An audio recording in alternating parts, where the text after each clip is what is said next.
Connecticut, here we go again.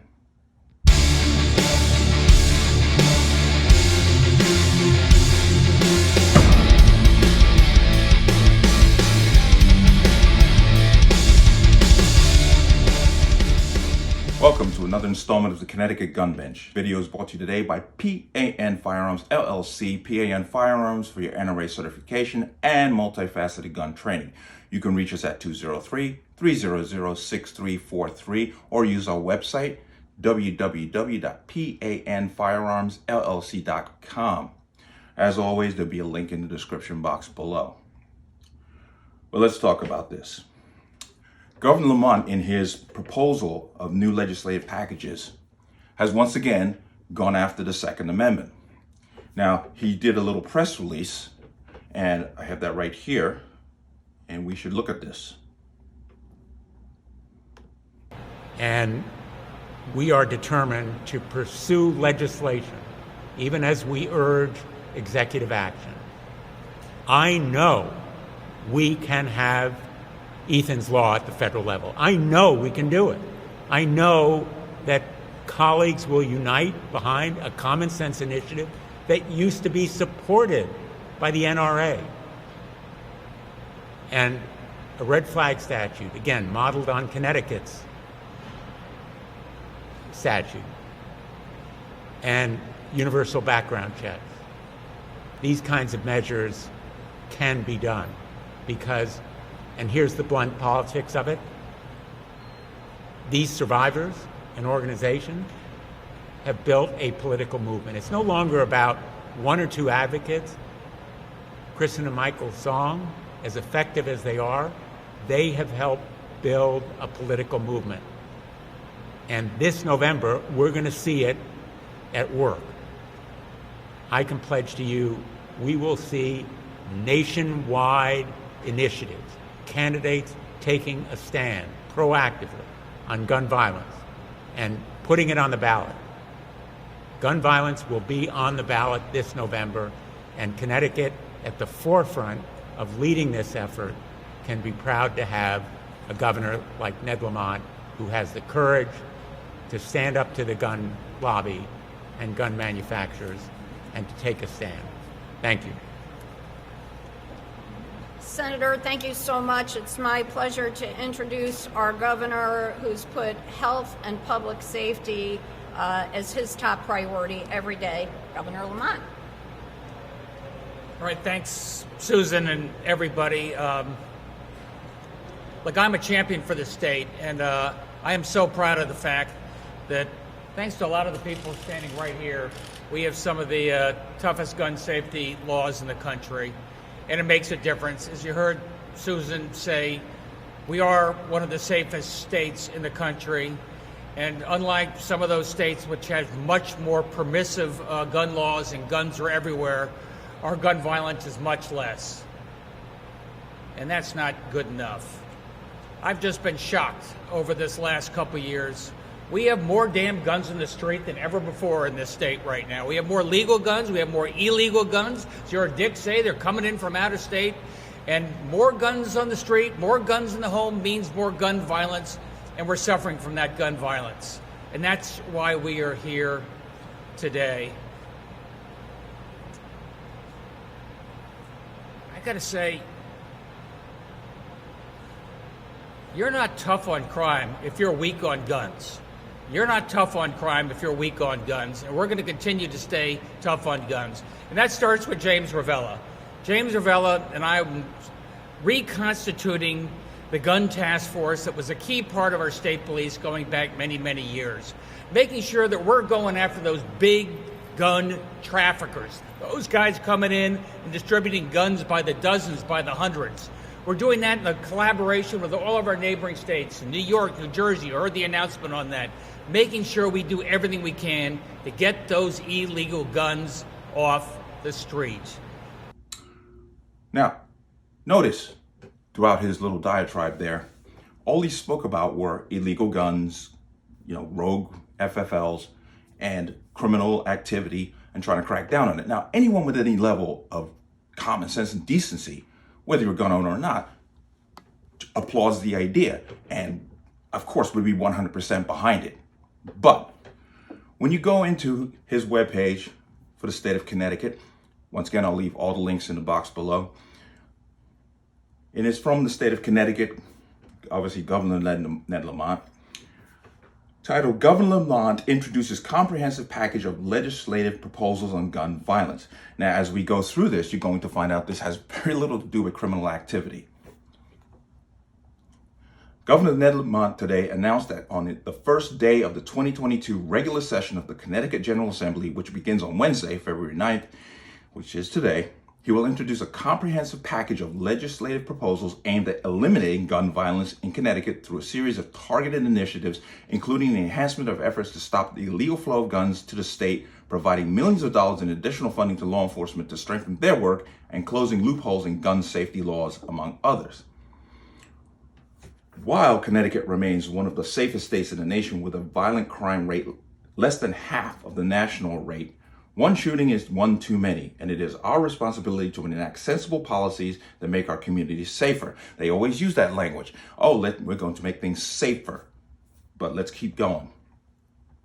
Governor Lamont said, these are common sense proposals. They always use that word, common sense, that are focused on protecting our neighborhoods, stopping the illegal flow of guns into our state, and providing law enforcement and the communities they serve with the resources they need to address the root cause of violence. Guns are not the root cause of violence. People are the root cause of violence who have very little empathy for their fellow human beings. That is the cause of violence. The new proposals build on the Lamont administration record of supporting for public safety, including doubling the number of officers trained annually for municipal and state police with a rapid pace of new state troopers classes planned. Even though the Democrats have been on this tirade of defunding the police, but that's very interesting. Maybe they found out that just wasn't a good idea.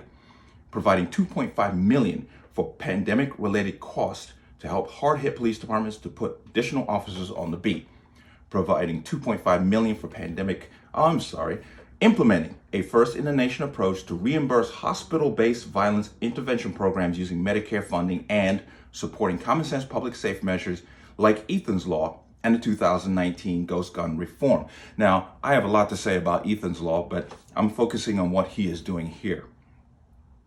Establish a gun tracing task force to identify the source of illegal guns. Background. Connecticut needs a coordinated state effort to identify the source of illegal guns. Proposal. Reestablish a Connecticut gun tracing task force to work with local and federal partners to stop the flow of illegal guns into our state. The task force will take advantage of the interstate compact to share e-trace reports that the administration entered into last year. That is the four-state conglomerate that he basically signed us up into with New Jersey, New York, and Pennsylvania. This will be supported by $2.5 million in American Rescue Plan Act funding. Now, there's more stuff here, but I really want to get to the meat of this. Stop the illegal flow of illegal ghost guns. And when they say ghost guns, they're referring to guns that people assemble on their own. They get the parts and build it in their basement. Background. Untraceable ghost guns without serial numbers have been showing up with rapidly increasing frequency in crime in Connecticut. These guns are typically sold as partially assembled kits and can be easily finished into operable weapons. Ghost guns are banned in Connecticut, but those that were manufactured prior to 2019 were grandfathered in, making the law nearly impossible to enforce. Proposal. Require registration of pre-2019 ghost guns, much like registration was required for large capacity magazines in 2013. Now, here's the problem. People who built these things legally will, they're going to acquiesce to this, and they will register them. But the criminal element is going to be the criminal element. So requiring registration is fine, but you're not going to get the effect that you want, is to reduce crime, as they claim. Ensure gun stores take their obligations seriously. While most Connecticut gun dealers take their obligation under state law seriously, a few do not scrupulously follow Connecticut's laws. The lack of state licensing for gun dealers makes it difficult for the Connecticut Department of Emergency Service and Public Protection to enforce those laws, and tax security or inventory tracking can lead to diversion of guns into the wrong hands. Proposal. Create a state license for all gun dealers in Connecticut so the state can provide oversight and guidance to gun dealers as they comply with state law. Existing businesses would receive a license without needing to pay the application fee. That's not a bad idea. It's not a bad thing. We should get rid of rogue gun dealers. We don't need that, and no one needs that. Modify carry laws.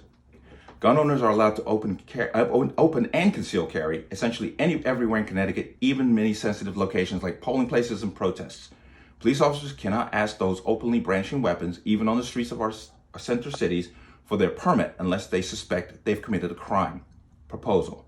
Make it easier for our law enforcement officers to request the gun permits of those openly carrying firearms, and ban the carrying of firearms in polling places, public buildings, public transit, and at demonstrations such as marches, rallies, vigils, sit-ins, protests, etc. Basically, we have laws that you can't carry guns in public buildings. But once again, let me get through this. Close loopholes in assault weapons laws. Background 1. Gun manufacturers have ramped up production of assault-like weapons that evade assault weapons ban in Connecticut. They're talking about others and other states. Those guns are functionally identical to the banned guns. Proposal 1. Expand the assault weapons ban to include guns with so-called arm braces and open a registration period for those who own those weapons or these weapons. Background 2. Guns manufactured before 1993 are exempt from the assault weapons ban and can be sold and transferred, including those from out of state into Connecticut. Out-of-state gun dealers collect older assault weapons from other parts of the country and ship them into Connecticut. Proposal 2. Expand the assault weapons ban to include pre-1993 guns and open a registration period for those who own these weapons. Now I'm going to skip this section here, which talks about domestic violence, because we already have laws that if you're out there being a violent person, you lose your permit anyway. So I don't know what more they could do with that, but strengthen laws on safe storage of firearms. Background. Accidental deaths and illegal weapons frequently originate from improperly stored firearms, while Ethan's Law, which Governor Lamont signed in 2019, banned the negligent storage of a firearm. The law should provide more guidance to gun owners on what qualifies or quantifies as safe storage. One example is that trigger locks are only currently required for handguns. Proposal. Require all firearms, not just pistols and revolvers, to be sold with the trigger lock. Every gun manufacturer who sends out a brand new firearm comes with a trigger lock. They all do. Okay. In addition to these statutory changes, Governor Lamont's proposed budget adjustments make a landmark $64 million investment in public safety in Connecticut, addressing current needs and laying a foundation for lasting impact. The governor's public safety plan will make communities safer, attain swifter criminal investigation and clearing of court cases, and help victims recover from crime. These investments will make a meaningful and tangible difference in public safety. Law enforcement can count on additional resources and partnership to address crime challenges. Services for crime victims will be protected when they are needed the most. Criminal investigations will speed up the aid of state-of-the-art forensic sciences, and the court system will receive assistance clearing cases that have accumulated due to the pandemic. Now, there is more here, but I want to stay right within the assault weapons law. This is mostly what I'm going to talk about here. Now, months ago, I did several videos.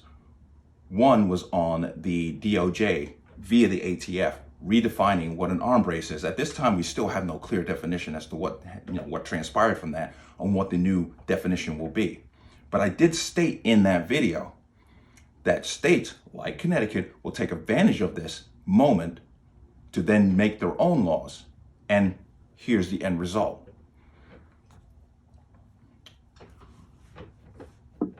Basically what they're doing is these proposals, especially when it comes to so-called assault weapons, this is nothing more than a move to once again diminish and eliminate weapons that they consider, or firearms, that they consider AR or assault style, which means it's just basically going to end the other market in Connecticut. And those who own those pre-ban 1993 firearms are going to find themselves once again in a double registration, dilemma of having to now go out and pay more money to re-register a firearm that was registered legally in the first place. These proposals, especially these specifically concerning assault weapons, will do nothing to slow down crime, because who is going to do this but the person who is a law-abiding citizen? They have once again missed the mark.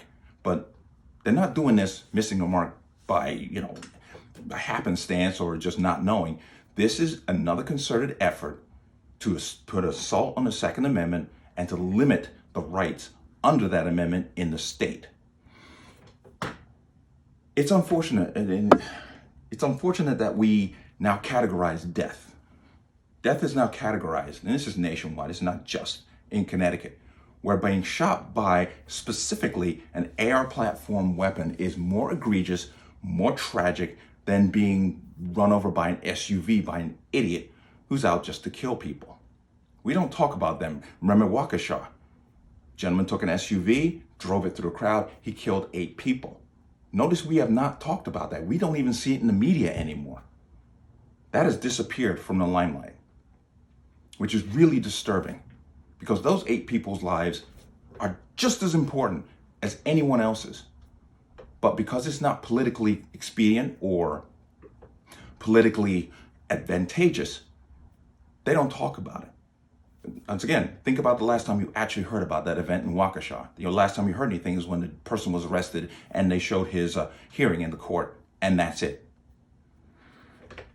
Now, let me give you a little background here because, as I said, I worked in the gun industry, retail, for a long time. And I remember right after 2013 when they passed SB 1160, I'm pretty sure that's the right bill I'm talking about. The gentleman that worked at the weapons unit cleared the way for pre-ban weapons to be bought and sold in Connecticut. And the state was furious. I was there. I was very much involved in that. And the state was furious. The gentleman who allowed this to happen at the state level all of a sudden resigned within months of that of that decision, which clearly shows they were not happy with him allowing this to happen. And I said right from that moment, I said, every student that I've taught as an NRA instructor, I told them, go out and buy an AR platform weapon, magazine fed, because I'm telling you, they're going to ban them at some point. And here we are with the ban. Now, the governor stated that Connecticut is, one of the safest states, in safest states in America. And I'm wondering what he is basing that comparison on. Is he comparing us to St. Louis, Detroit, Chicago? Yeah. It's an open-ended statement that has no factual basis because if you go, Connecticut crime statistics and reports, now this is from cityrating.com, there has been a decline in violent crimes in the state of Connecticut. But if you go to the FBI, Department of Justice, and the headline reads, FBI report on crime shows decline in violent crime rate for the 3rd consecutive year. That's across the country. Violent crime was declining, had been declining for like 30 years in the country, which obviously Connecticut is going to fall right into that statistic. And people, to then say, oh, well, Connecticut's been, violent crime is declining. Well, it's been declining for decades across the country. Yet these weapons were still available across the country. So it's a disingenuous statement to make on his part. But this right now, as it stands, this is just his wish list going into the 2022 legislative year. It's just proposals. But we need to be vocal. I mean, he knows he has the political clout because Connecticut, unfortunately, has been under one-party rule for probably 30 years. And he knows he has the support to pretty much do anything he wants. I say it clearly that these proposals that he is putting forward are not going to change the face of crime in general or violent crime, period. All it's going to do is once again put a boot on the neck of good people to prevent them from purchasing weapons that they personally just don't like. I think I can pull it up again, and hopefully I'll get it up there. There's a great cartoon where, you see it here, where it shows the boat and one end's down in the water and it's like anti-gun states, and these people are trying to bail it out, and the people at the other end of the boat are going, geez, I'm glad I'm not in their position. The analogy is so clear. People in other states need to pay attention to what's going on here, because it's not that they just want to do this here. They want to do this everywhere. So don't sit around thinking, well, geez, I live in this state here and I'm good to go. This is an effort, a decades-long effort to curtail the Second Amendment and to limit our rights. Remember that 4 states, people in Pennsylvania, I'm speaking to you, very generally. 4 states, Pennsylvania, New York, New Jersey, and Connecticut, are in basically collusion with each other to share gun tracing data. Pennsylvanians, you need to pay attention, because your governor has no problem, apparently, in following suit and making his state as anti-gun as the 3 other states that are in cahoots with them on this idea. So we need to be vigilant. So let's pay attention to what they're doing. As I said before, this is a proposal. This is what he would like to do. So it's got to go to committee and so forth and so on.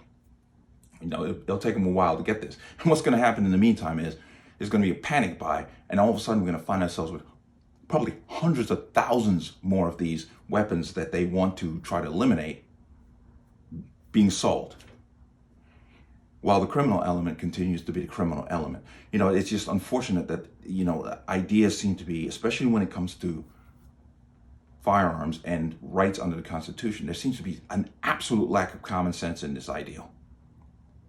And I say again, it's unfortunate that we have placed death on different levels. You can be shot, specifically, you can be shot by an AR-15. That is more egregious than being stabbed to death for turning down a prom date. So let's start getting our act together and step up, Connecticut. We need to step up. But let me know what you think. As always, you can leave your comments in the comment section below. As always, any statements of violence or statements that are leading to violence will be removed. Please like, share, and subscribe. Hit that notification bell so you know when the next video is going to go live. And I will see you on the next one. Peace.